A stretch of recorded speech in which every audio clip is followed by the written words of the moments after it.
Bom dia, moçada! Tudo bem? Aqui quem vos fala é o professor Eugênio Bastos, canal Geogênio, a serviço dos alunos que gostam de estudar e passar em concursos. Moçada, fortaleçam o canal, se inscrevam no canal, dê aquele like, acione o sininho, compartilhem o vídeo e ajudem o professor Eugênio Bastos a democratizar o ensino da geografia.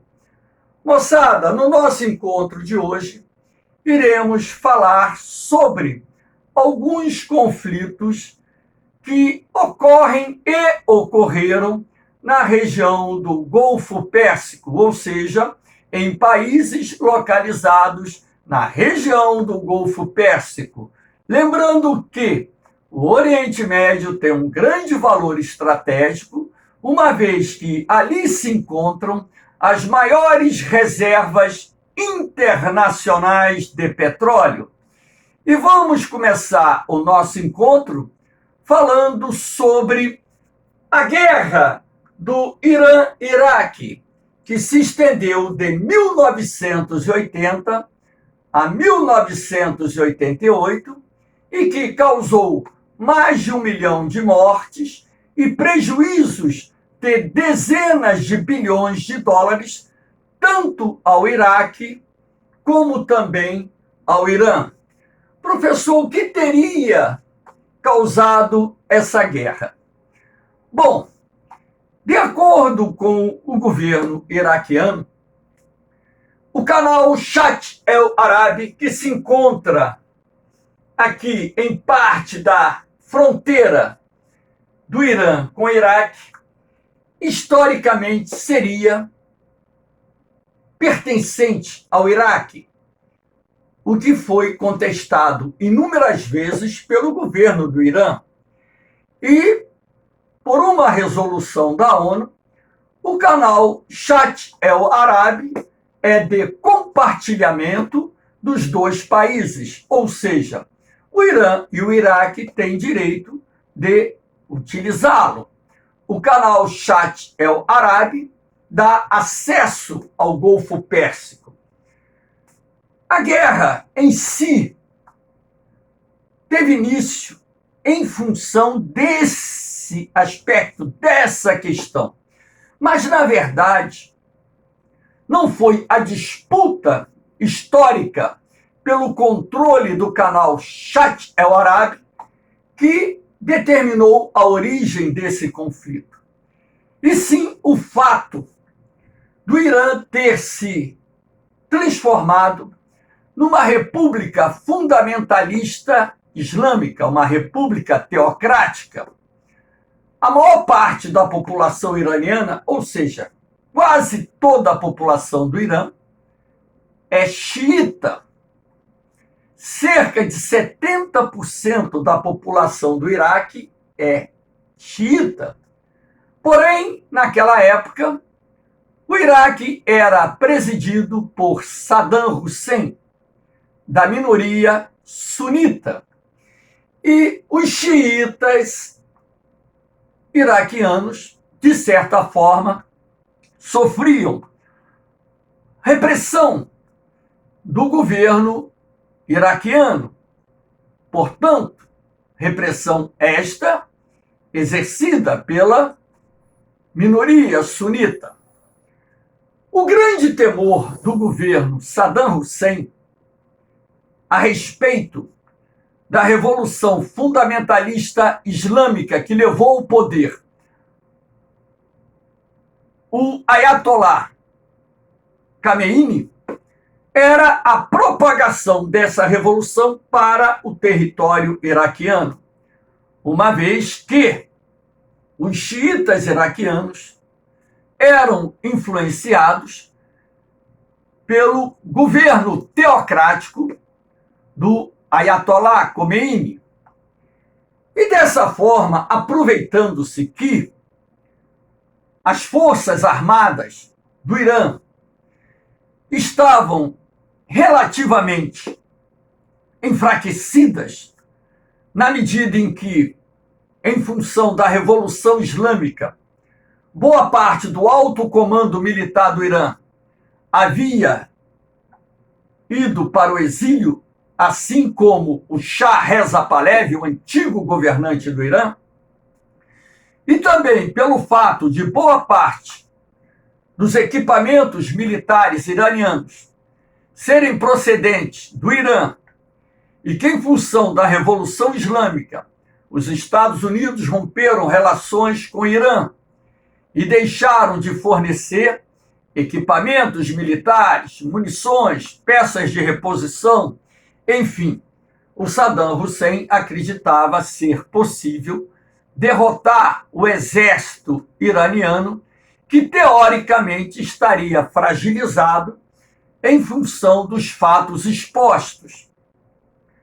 Essa guerra teve início, portanto, com a invasão de parte do território iraniano pelo exército iraquiano. Porém, o que o Saddam Hussein não contava é que a determinação do povo iraniano em defender o seu território e a própria Revolução Islâmica levaria o Irã a desempenhar uma resistência feroz contra a invasão das forças iraquianas.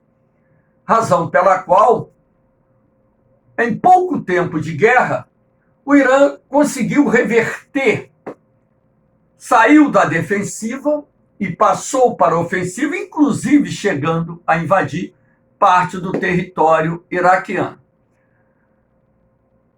E o temor dessa Revolução Islâmica se propagar para outros países da região levou inúmeros países árabes, inclusive Kuwait, Arábia Saudita e etc., a emprestarem dinheiro ao Iraque para que este pudesse enfrentar o Irã e conter a invasão do seu território. O Iraque conseguiu novamente reverter a situação da guerra, expulsando as tropas iranianas do seu território, e durante os anos finais do conflito, a guerra se estendeu mais pela zona de fronteira entre os dois países, sem muitas conquistas territoriais para os dois lados. A guerra teve a fase do lançamento de mísseis de médio alcance nas cidades, ataques aos campos de produção de petróleo, às refinarias, os petroleiros que trafegavam no Golfo Pérsico, gerando uma tensão no mercado de petróleo, que proporcionou uma alta substancial do preço do produto no mercado internacional. E após 8 anos de conflitos, que causaram, além das mortes, prejuízos enormes, as duas partes chegaram a um acordo e puseram fim a uma guerra sem sentido. O resultado dessa guerra, além da destruição e morte, foi o grande endividamento do Iraque. Aqui nós temos a Primeira Guerra do Golfo. A Primeira Guerra do Golfo, na verdade, ela vai se iniciar em agosto de 1990, quando então Saddam Hussein decidiu invadir o Kuwait, alegando que, historicamente, o Kuwait pertencia ao Grande Iraque. Saddam Hussein também acusava o Kuwait de estar roubando petróleo do Iraque, uma vez que os dois países compartilham de um grande campo petrolífero que se estende pelos dois territórios, havendo um acordo que limita a produção de petróleo por parte do Iraque e do Kuwait. E o Saddam Hussein acusava o governo do Kuwait de não cumprir aquilo que estava sendo acordado e também produzir mais petróleo do que a cota determinada pela OPEP, o que contribuía para a queda do preço do barril do petróleo no mercado internacional, gerando grandes prejuízos econômicos ao Iraque, país que saiu com uma dívida muito alta, resultante da guerra com o Irã. Na verdade, também, o Iraque pretendia ampliar a sua saída para o mar, uma vez que o seu litoral, voltado para o Golfo Pérsico, possui apenas cerca de 30 quilômetros e sofre um processo de assoreamento acelerado, até mesmo porque as águas no litoral iraquiano são rasas, dificultando assim a chegada de navios de grande porte aos portos iraquianos localizados na região. Ora, o Iraque invade o Kuwait, incorpora o Kuwait e isso cria uma nova tensão na região do Golfo Pérsico. Através do Conselho de Segurança da ONU, foi aprovada uma resolução que decreta o embargo econômico contra o Iraque, a resolução 661. O Iraque só poderia exportar uma certa quantidade de petróleo para gerar recursos que permitisse a compra de alimentos e medicamentos, basicamente isso. Todos os países estavam proibidos de manter um comércio ativo contra o Iraque, uma medida tomada pelo Conselho de Segurança da ONU como forma de pressionar o governo do presidente Saddam Hussein a desocupar o Kuwait. E, posteriormente, a ONU autoriza o uso da força, dando um prazo para que as tropas iraquianas deixassem o Kuwait. E, sendo assim, os Estados Unidos começam a preparar uma coalizão internacional que foi composta por 39 países, incluindo países árabes localizados na região do Golfo. Quando, então, centenas de milhares de tropas desembarcaram na Arábia Saudita e outros países da região, e os Estados Unidos, durante meses, juntamente com os seus principais aliados, concentraram forças para um eventual ataque ao Kuwait, de forma a forçar o exército iraquiano a desocupar esse país. O prazo dado pela ONU vencia em janeiro de 1991, quando então, posteriormente, esperando um momento certo, os Estados Unidos lançam a Operação Tempestade no deserto e inicia os ataques contra pontos estratégicos do Iraque, de forma a enfraquecer a sua estrutura militar e preparar o terreno para o desembarque de tropas nas praias do Kuwait e também a invasão por terra a partir da Arábia Saudita. Em poucas semanas de guerra, a coalizão internacional infligiu pesadas perdas ao exército iraquiano, que se retirou do Kuwait e ainda parte do território iraquiano chegou a ser invadido por tropas norte-americanas. Todavia, era preciso, naquele momento, manter Saddam Hussein no poder, porque o Iraque era o fiel da balança na região, uma vez que o Irã, através da sua revolução fundamentalista islâmica, poderia influenciar numa revolução xiita dentro do Iraque, e sendo assim, os xiitas poderiam tomar o poder no Iraque e, sob influência do Irã, implantar ali também uma república teocrática fundamentalista islâmica, o que logicamente não interessava nem aos Estados Unidos e muito menos aos países conservadores árabes localizados no Oriente Médio. O Iraque foi derrotado na Primeira Guerra do Golfo, porém, boa parte da sua estrutura militar foi mantida como forma de conter uma eventual ameaça iraniana, o que não se concretizou.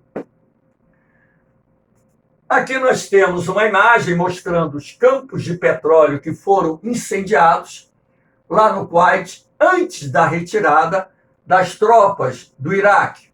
Saddam Hussein ordenou que se incendiasse os campos petrolíferos do Kuwait.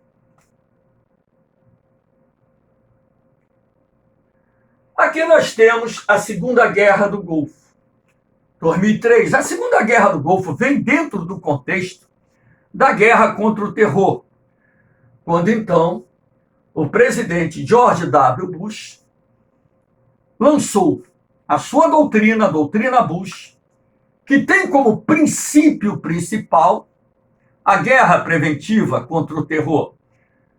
Basta lembrar que em 2001, os Estados Unidos invadiram o Afeganistão com o objetivo de destruir os campos de treinamento da Al-Qaeda, que na época era a principal organização terrorista existente no mundo.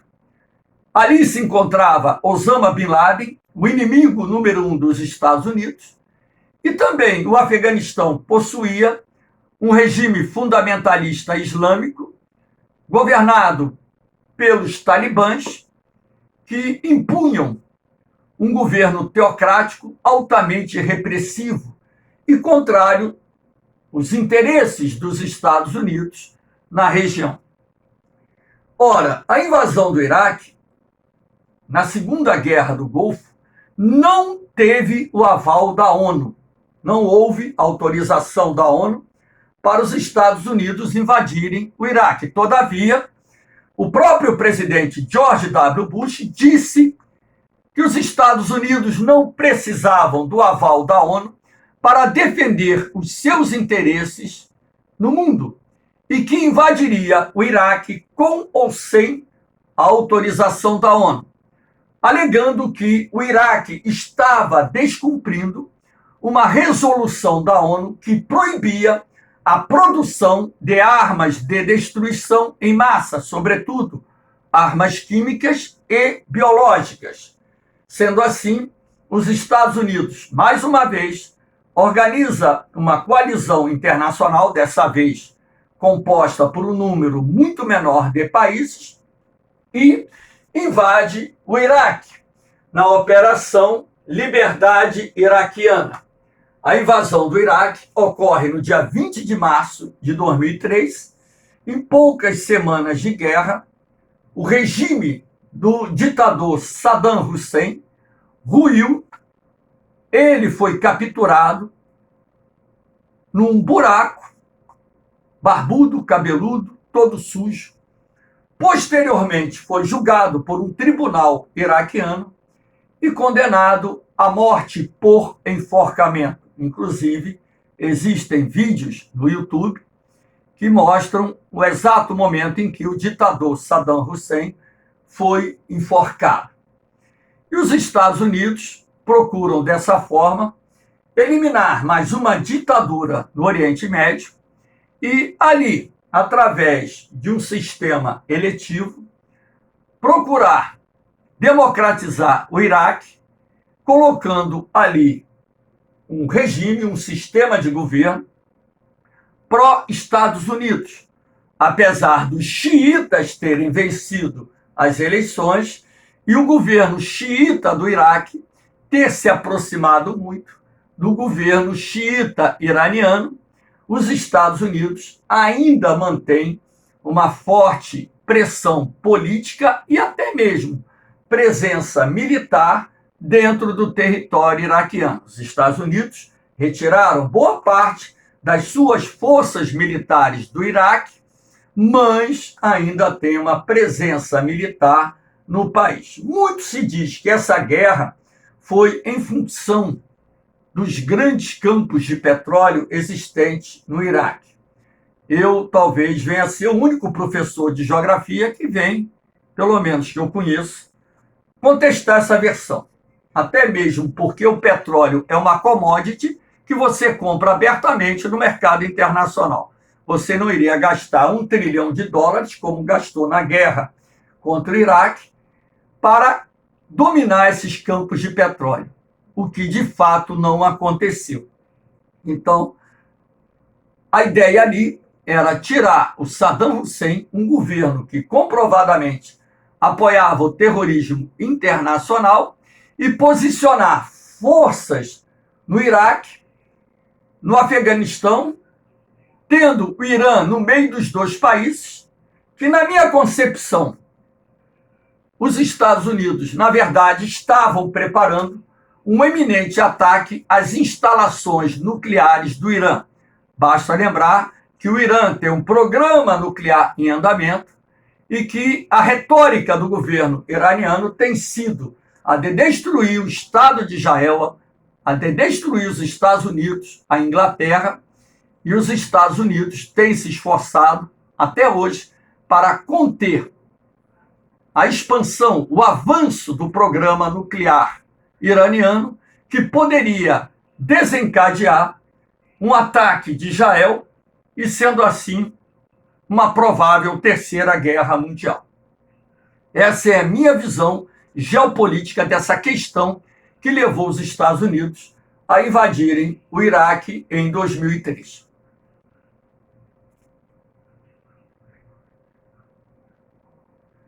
Aqui nós temos a importância estratégica do Golfo Pérsico. Pelas águas do Golfo Pérsico, temos uma das mais importantes rotas de escoamento de petróleo, de transporte de petróleo do mundo. Até mesmo porque aqui nós temos grandes produtores mundiais de petróleo. Arábia Saudita, Emirados Árabes, Catar, Bahrein, Kuwait, Iraque, Irã. Países que se destacam na produção mundial de petróleo. E aqui nós temos o Estreito de Hormuz, que é uma passagem, pelo próprio nome já diz, estreita, que, caso venha a ser fechado a navegação internacional, criaria sérios problemas para o abastecimento de petróleo para vários países do mundo. O Irã tem ameaçado inúmeras vezes fechar o Estreito de Hormuz à navegação internacional, razão pela qual os Estados Unidos mantêm em suas bases, localizadas aqui no Golfo Pérsico, navios de guerra, aviões, submarinos, prontos para intervir caso a ameaça do Irã se concretize. Basta lembrar que o poder bélico dos Estados Unidos é muito grande e ainda conta com o poder bélico de importantes aliados, como a Inglaterra, a França e por aí vai. Essa importância estratégica do Golfo Pérsico tem gerado momentos de tensões.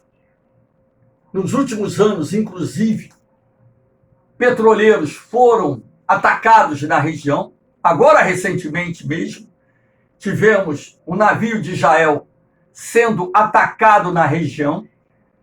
Há 2 semanas atrás, estamos hoje, no dia 14 de março de 2021, o que levou o governo de Israel a divulgar uma nota dizendo que dará a resposta no momento certo. Ou seja, os judeus não são de dizer o que vão fazer, eles fazem. Então pode ter certeza que haverá uma retaliação de Israel no momento, no lugar, não sabemos. Sabemos sim que haverá uma retaliação por parte do governo de Israel. O navio não afundou, teve danos, foi levado para um porto onde está passando por reparos. Então, essa importância estratégica do Golfo Pérsico está inserida no contexto de a região ter acesso ao Golfo de Omã, o Mar da Arábia, ao Oceano Índico, e dali passarem diariamente uma grande quantidade de petroleiros, transportando não só o petróleo, como também o gás natural, para inúmeros países do mundo. Por esse motivo, talvez venha a ser essa uma das regiões estratégicas de maior valor do mundo. Aqui nós temos o conflito contra o Estado Islâmico. O Estado Islâmico, um grupo fundamentalista islâmico, que na verdade começou a surgir lá por volta da década de 1990, mas na verdade o ISIS, o Estado Islâmico da Síria e do Iraque, vai se configurar como uma poderosa organização no ano de 2014, quando, então, membros das milícias armadas do ISIS conseguiram conquistar cidades e boa parte dos territórios da Síria e do Iraque, com o objetivo de ali implantar um regime teocrático regido pela Sharia, que é um conjunto de leis islâmicas contidas no Alcorão, e implantar um califado, lembrando que o califa é a autoridade religiosa máxima dos sunitas. A religião muçulmana, assim como a religião cristã, é dividida. Os dois grupos majoritários da religião islâmica são os xiitas, que têm nos ayatolá a sua maior representação religiosa, e os sunitas, que têm nos califas a sua maior representação religiosa. A Síria é um país constituído por população de maioria sunita. O Iraque, os sunitas correspondem cerca de 30% da população local. Então, a ideia do Estado Islâmico era implantar ali um califado. A organização chegou a ter mais de 30 mil combatentes, combatendo em território iraquiano, combatendo em território sírio, cometendo inúmeras atrocidades, e isso acabou gerando uma comoção na comunidade internacional. Os Estados Unidos e alguns dos seus mais importantes aliados, juntamente com países conservadores do Oriente Médio, formam uma coalizão para combater o Estado Islâmico, que, por sua vez, também passa a ser combatido pelo governo da Síria, a Síria mergulhada numa guerra civil que teve início em 2011, e com apoio do Irã, da Rússia, do Hezbollah, que é um grupo fundamentalista islâmico que atua no Líbano, o governo sírio também conseguiu combater o Estado Islâmico, e o Estado Islâmico, sendo atacado por diversas frentes, sofreu pesadas derrotas e, de acordo com aquilo que vem sendo divulgado pela imprensa na atualidade, o Estado Islâmico hoje possui algo aí em torno de 2.000 combatentes, atuando principalmente no território sírio. Ou seja, esta organização ela foi quase que completamente dizimada. Então, o Estado Islâmico ele vai suceder durante um determinado período a Al-Qaeda, se transformando na organização terrorista mais atuante no mundo. Inclusive, parte dos membros do Estado Islâmico vieram da dissidência da Al-Qaeda, e isso fez dessa organização uma organização terrorista com influência em vários países, não só do Oriente Médio, como também do continente africano, cometendo atos terroristas, inclusive no continente europeu. Então, nós temos aqui esse conflito contra o Estado Islâmico, que foi quase totalmente dizimado, e para o bem de todos, vamos aguardar agora a pacificação da Síria. Nós vamos falar sobre a Primavera Árabe e vamos falar, num próximo encontro, desse conflito, da guerra civil na Síria, de uma forma mais detalhada. Então, moçada, nós temos aqui ainda o programa nuclear do Irã, que é um programa que foi desenvolvido, está sendo desenvolvido há algum tempo, que vem causando preocupações às grandes potências mundiais e o próprio Estado de Israel, uma vez que o Irã ele vem enriquecendo urânio e já desenvolveu a capacidade para enriquecer urânio a 90%, que daria condições para que o país pudesse produzir a bomba atômica, apesar do governo iraniano estar negando que tem esse propósito de produzir armas de destruição em massa e que o seu programa nuclear tem fins pacíficos. Pressionado pelas grandes potências mundiais e sofrendo um forte embargo econômico liderado pelos Estados Unidos, o Irã assinou um acordo nuclear com esses países: a China, a França, Rússia, Reino Unido e Estados Unidos, os 5 membros permanentes do Conselho de Segurança da ONU, mas a Alemanha, que faz parte do grupo seleto de grandes nações, mas que não é um membro permanente do Conselho de Segurança da ONU. E por esse acordo, o Irã abre suas instalações nucleares para a fiscalização da Agência Internacional de Energia Nuclear e se compromete a não enriquecer o urânio a um patamar que possibilitasse ele a desenvolver uma bomba atômica. Mas sabemos que o objetivo real